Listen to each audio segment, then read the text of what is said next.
Hi everyone, it's Linda from Linda's Ease in Arlington Heights, Illinois, and I am here to hopefully stimulate your creativity today. I'm standing in front of one of the most beautiful machines. It's called the Pfaff Icon 2. This one, however, is very, very special because it is a winter white. I want to get the camera, and I'm going to, because I have a little project I'm going to show you. In front of it, this is showing you the back right now. Oh, you've got those cameras. That's great. I'm looking at a screen here. That's great, Nick. And look at how beautiful it is. So I'm going to take this out because I want to show you the part that I love, this little metal here.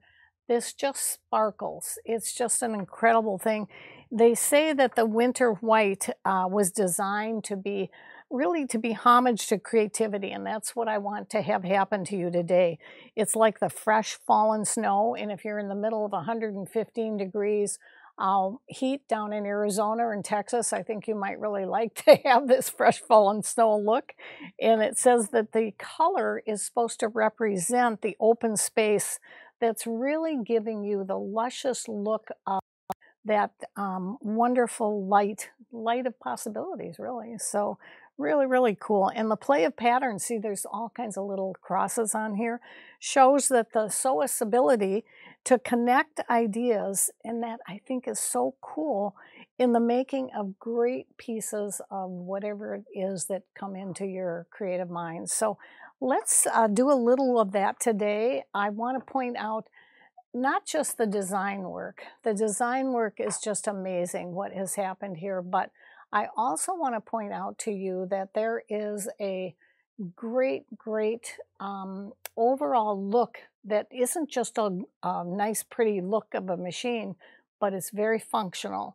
And I didn't thread the machine yet because I want to start and do that in a moment. And I didn't do anything with the screen yet because I also want to show that to you. The other thing that I think is so beautiful about this design, this is kind of like that silver sparkle that in the handle, if you can see that here from the back, is just absolutely stunning. And then I have behind me this beautiful tray that has got the, I don't know what's the best place for you, Nick, to have it right here probably. When you put this on and you don't have the embroidery, say you're quilting or you're sewing, this beautiful ruler in that silver continues along the base of the machine. And then you open this up and you've got the silver tray with where you can put all of your attachments. In fact, I think I have a whole bunch of them right here. This is a brand new sewing machine. We had two of these white, somebody ordered one. We were able to order it last January, and then we just got another one in, and that's it. These are limited editions. If I had known a second one was coming in, I would have waited for the white. We honestly didn't know it was coming. And I will tell you, I love my color. Mine is called Northern Lights, but this winter white is just, I mean, I think what I love about it the most over and above the design is the fact that it is so, when they say luminous, it really is. The whole thing lights up with the LED light underneath, and it's very easy to see when you're doing a project. So sometimes I get pretty involved in projects late at night, and boy, when I have a nice white bed like this and white front and white screen, I mean, it's just one of those wonderful designs that are going to stand out, and the lucky person who gets this is going to have it for probably a lifetime. The normal color that Pfaff is putting on their Creative Icon 2 is the Purple Aurora, and I will tell you, I love that too. I mean, if I could, I'd have all the colors, and of course I can't. We have a Dusk left too, which has fabric on the front, and it's absolutely beautiful. But let me get into just a couple things. I just want to show you what some of these new machines do, because I know some of you aren't into some of the things that I'm showing, but I always feel that any sewer, any sewist that's doing quilting or garment construction or whatever it is that you're doing, and maybe you've got a steady old machine and it works fine for you, I think it's really important to see what is out there. That old workhorse that you're on might just kind of give out one time, and you want to be able to be very knowledgeable on what it is that you want for the future for your sewing needs. So let's take a look at what this is. On the screen over here, I'm going to sit down and show you a couple of things that I think are wonderful. I am going to be doing a real bright color of thread, but before I thread that needle, I want to show you a little bit on the screen. The screen is just a marvelous. If I go back home, you can see I have a sewing, I have an embroidery, and I have my SewNet, which is where I'm connected to the internet or to Wi-Fi.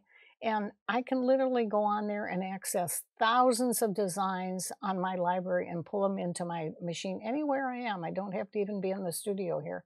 But I touched the my embroidery because I have a blouse that I'm going to do. It's got kind of a little leopard print, and it's a little busy, but I wanted something that's very bland, and I wanted to put something bright on it. So without being too gaudy, but still have something fun. So what I decided to do, now I could look through this, which is just a wonderful book here. In fact, I'll open it up for you if you want to see it real quick. It's just a great book. It's called the Pfaff Icon 2 Embroidery Collection. And you can see I put it over that. If you didn't miss, or if you missed this table runner video, make sure that you get it because it was really a fun one to do. But look at all these designs in here. All of these designs, quilt designs. I am amazed at the amount of quilt designs that are in here. I mean, they're just stunning, stunning designs, things that you would never find anywhere else. Now, when you start looking at them, you can see there's just a whole group of things that'll be really fun. And just giving you ideas of how to put them together. And of course, there's a wonderful manual. Most of the machines today don't come with a manual. You can print it out yourself, but this one does happen to come with one, which I think is very nice. Let me go back over here. I'm going to kind of go back and forth between the machine. I'm going to drive the cameraman here crazy today, but I think it's really important to see some of these things. So I was in the home screen. I went into embroidery. Now I want to pick up a design that would go on this blouse that would look kind of nice. And it automatically came up. There's frames, there's this and that, there's holiday. I mean, there's so many different things that we could choose, but I want to have something that I was thinking that's a leopard print, something kind of bright. So I chose that little butterfly there, and there you can see it. I'm going to move it over, so it's right in the center of the screen. I'm actually going to get out of this so you can see it, but that's too big. I did choose before you were here a smaller hoop because I didn't want to make it too large, and I could go ahead and choose my hoop down here any size that I want. And I chose this 120 by 120, but you can see I've got all kinds of other choices. I have colors for the background because there is a projector in here and I can project the design. I'm not getting into all of that. I want you to just see how fun these things are and how great it is to be able to change them. Now, without software, without anything else, I knew that this hoop, which is, I'll turn it over and show it to you. This is it. I actually made a little design already on just a scrap. Actually, these are some of my mask fabrics that I thought were kind of fun to see. And it too has a pattern behind it. And so I wanted to see what the colors looked like. I kind of changed my own colors, but you'll see what I'm talking about when I get into it. I can take my fingers, just like you can on your phone, and look what I'm doing here. You see I'm increasing the size right here, and I just made it up to about 80–81%. Now, there's a red line out here, so I do have to match that to my hoop. Or I can just touch it right there, and it's ready to go. Now, I know that this size works because what I did is I tried it out to see what it would look like. I wanted to see if these colors would look good. And then you can see that once I take this out of the hoop, I will just have the colors left. And I would put those colors on there, and I kind of like those colors on here. I think it'll brighten it up a little bit, and it'll make it kind of fun. So in my next video, I will show you what it looks like actually on the shirt. But this time, I wanted to show you kind of how to do something like that. The idea that you can resize this so easily right in the hoop is just a real big plus.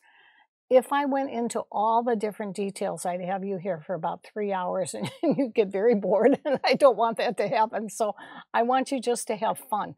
So now I'm going to pull up the edit design because I like to have this information in front of me. I can rotate it. I can do I can make it smaller or bigger right here too. I love to do it like this. And I like what I see, so I'm just going to hit go. And now this machine is so smart. It's artificial intelligence, and I'm not kidding, it really is. Welcome to the stitch out, and they want you to review the settings before you proceed. One of the things that I did, and I don't know, Nick, if you can get this up close. Can you see this plate right now? And I have one behind me. Look at the little opening here. It's just big enough for straight stitching, and actually it's got a little bit scant edge more.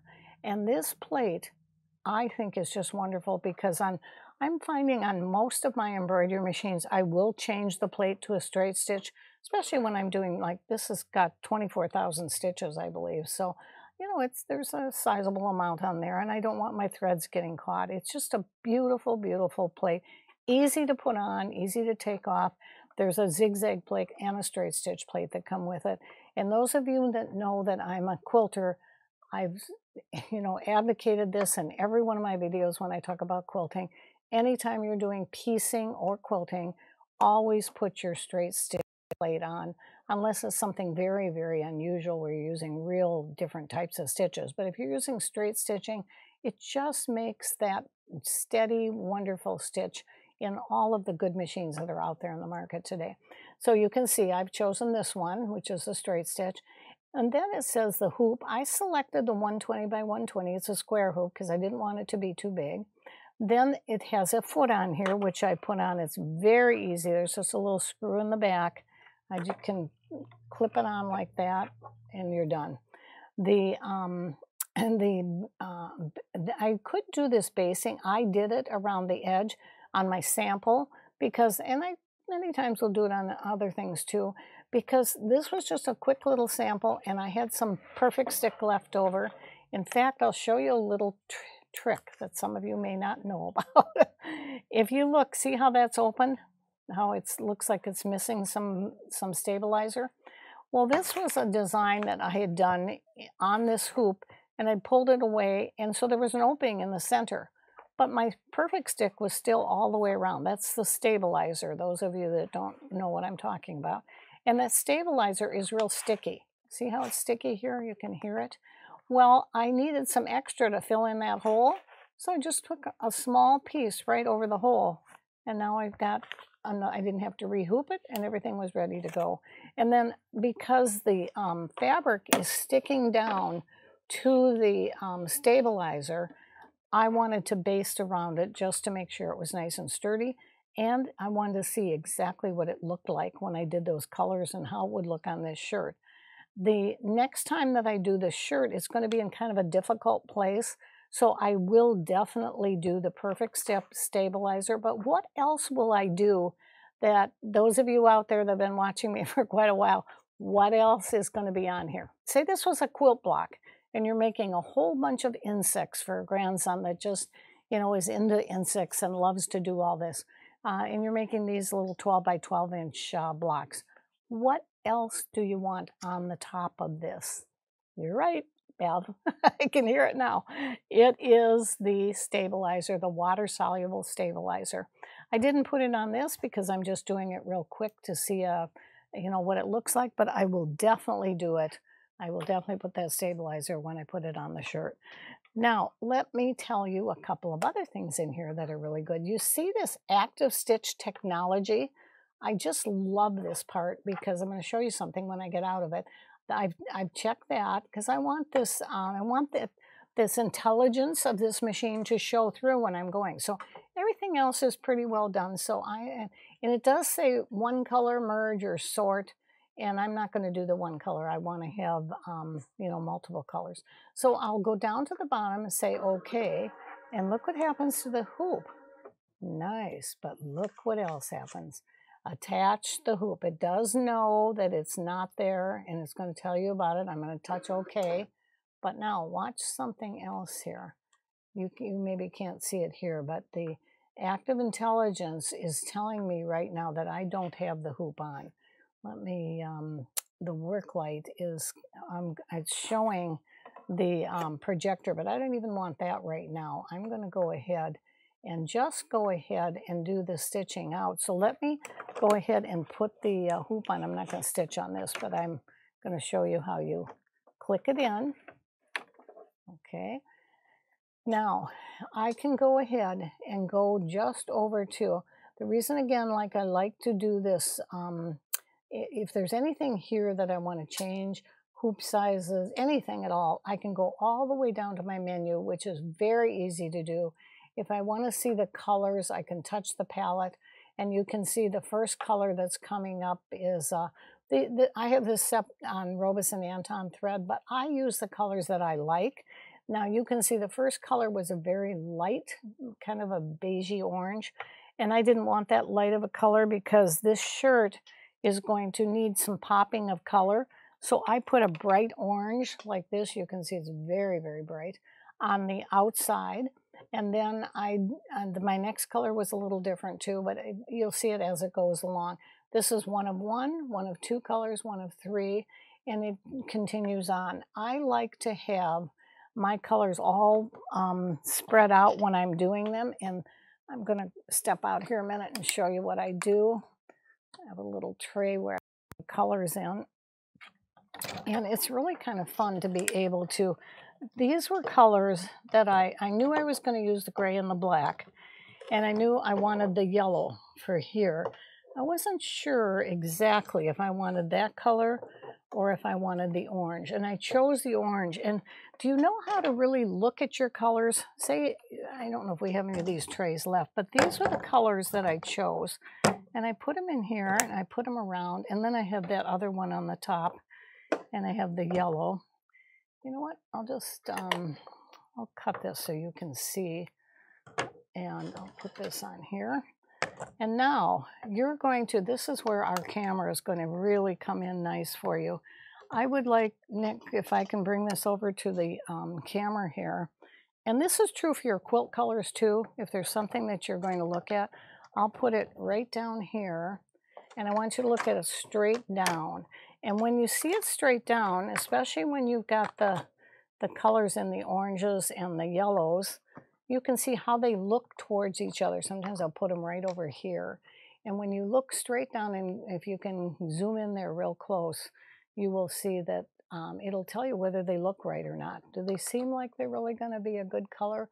Or does this one, let's see, I could put this one over. Now you may think from up close that this one was very close to this, but it really isn't. When you get it from afar, and you're going straight down on it, there's no question about it.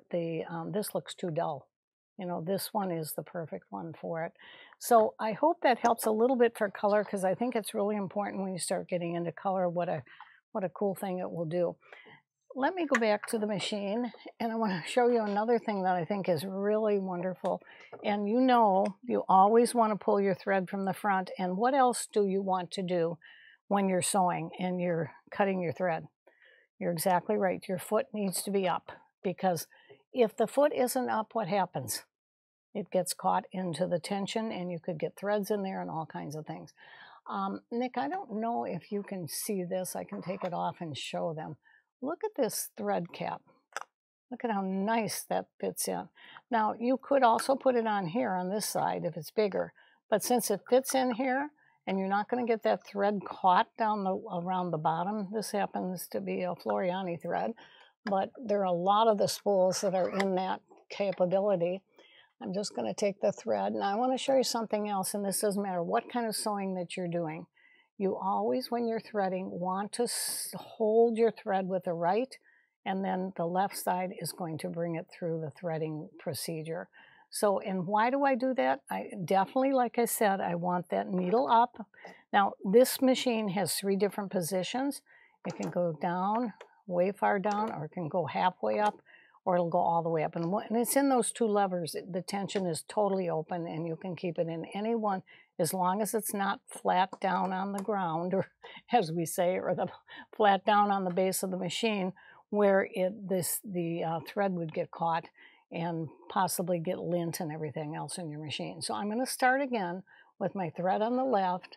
This is a very, very easy machine to, but see, I'm putting a little tension on it.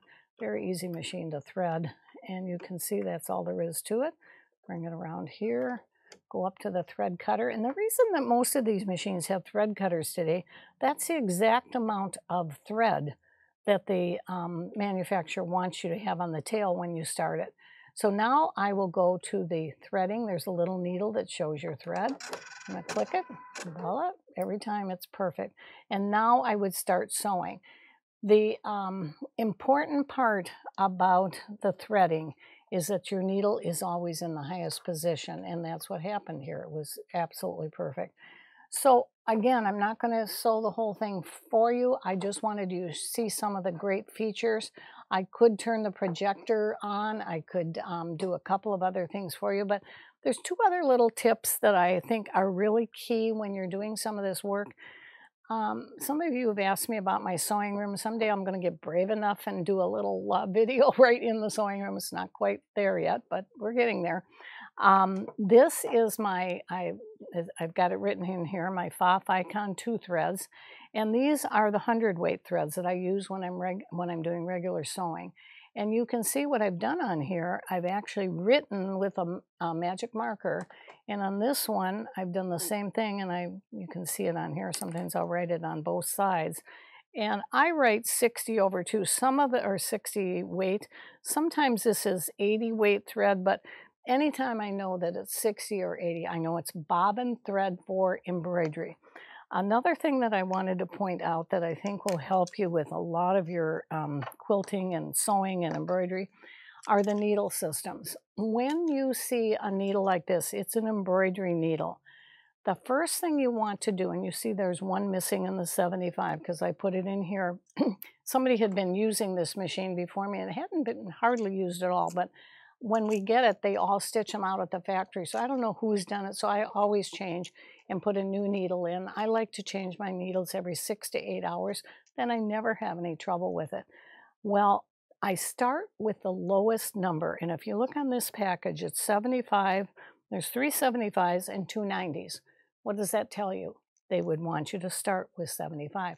Now, if you start getting a lot of breakage and you know everything is perfect in your machine, there's nothing wrong, then go to the 90. But for the most part, this is, over 29,000, 26 to 29,000 stitches. And it, you can look on your machine, by the way, in the edit mode, and it'll tell you exactly. But if you're going to be doing that, and I did a 75 needle, it was perfect. I never broke a thread. I never had any problems. So use the machine needles that are recommended by the manufacturer for your machine. I love this package. I can't even tell you. We haven't had these before. I always forget to buy needles, and then I'm home and I don't have everything. So these are all the 4 types that you would use commonly, and they are something you'll always use. And that's the way I would buy my needles. You save, I think you get 1 free or even 1.5. The savings is a real good way to buy it like this. So last thing, I want to show you again that perfect stick. If I were making a quilt square, because I think this design would be absolutely wonderful in a quilt, you would definitely do this perfect stick in the hoop. A lot of people use our no-show mesh and non-fusible when they're actually doing some of the work in the quilt. But when you're doing some heavy embroidery work like this perfect stick is just absolutely wonderful for that. I have one last little hoop that I want to show you that I think is so much fun. I'll put it right under the camera. See that little flower? What we did is we changed it to the size of these little octagons. And because there is a projector, I'm not going to go into this and show you how to do it, but it was so easy. We just moved it right over to the center and we could stitch that perfectly. So what a cute little quilt. I could do different colors on here and make it really pop out with maybe bright fluorescent thread rather than just the 30s colors that are here. Of course, that might change the dimension of the quilt, but that's where the creativity comes in. That's where you are so lucky to have these beautiful machines to work on. You can see that there's a great big hoop that comes with it. There's lots of hoops. There's a knee lift lever. And in some of the future videos, I'll try and do some things that I think pertain to you. I want to do some of this free motion quilting on, you've got these great big arms now, and I want to be able to show you some of that quilting that I think would really be great. So until next week, have a cup of coffee now, sit down, rerun it, because I know I went through a lot with you, and just enjoy the week. We'll see you next Thursday. Thanks, everyone.